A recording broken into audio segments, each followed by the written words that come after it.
On est sur TSF Jazz en compagnie de notre chroniqueur Bob Garcia. Bonjour Bob. Bonjour Nathalie, bonjour à tous. On va pas raconter ce que vous avez fait ce week-end. Vous étiez en festival, vous avez présenté des bouquins. Enfin, c'est dur la vie d'auteur. Vous êtes là pour nous parler du dernier bouquin de Marin Ledin qui s'appelle Les visages écrasés.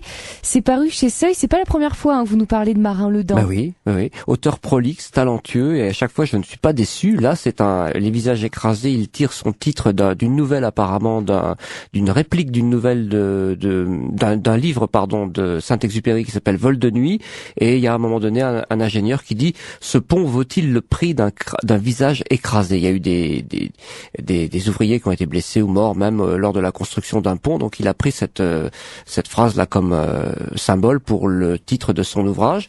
Et ça se passe c'est pas dans les BTP, mais c'est dans un centre, un call center donc de France Télécom, dont je l'ai pas dit, d'une société de télécommunications quelconque, et on s'intéresse au médecin du travail de ce call center. Elle s'appelle Carole Mathieu, et bien sûr il y a 60 personnes ou je ne sais plus combien qui travaillent dans ce call center, mais elle par contre elle reçoit tout le monde dans son bureau. Elle concentre un petit peu sur elle toute la misère, toute la souffrance de tous les salariés, et au fond tous les petits et grands c'est elle bobos qui finit par craquer. Donc c'était ça le parti pris de Marin Ledin, de montrer la souffrance au travail, mais via la médecine du travail. Voilà.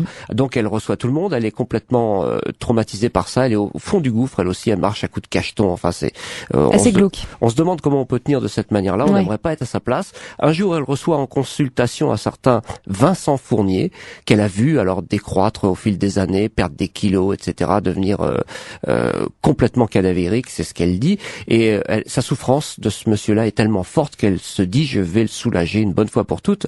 Et c'est pas très déontologique, je vous le dis tout de suite, ni médical. Qu'est-ce qu'elle va faire? Tout simplement, elle sort son Beretta et elle le bute.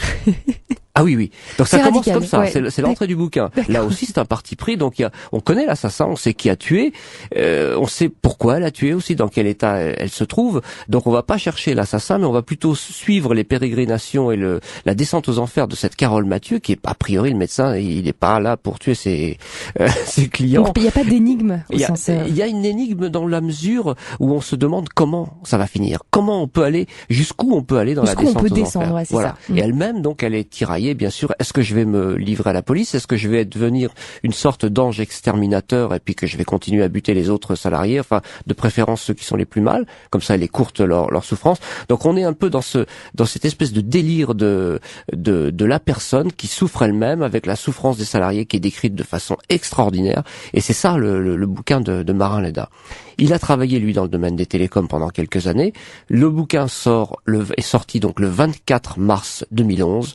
Le 26 avril 2011, presque un mois plus tard, il y a un cadre de France Télécom, ingénieur de 57 ans, qui s'immole par le feu sur le parking de son entreprise. En plein dans l'actualité.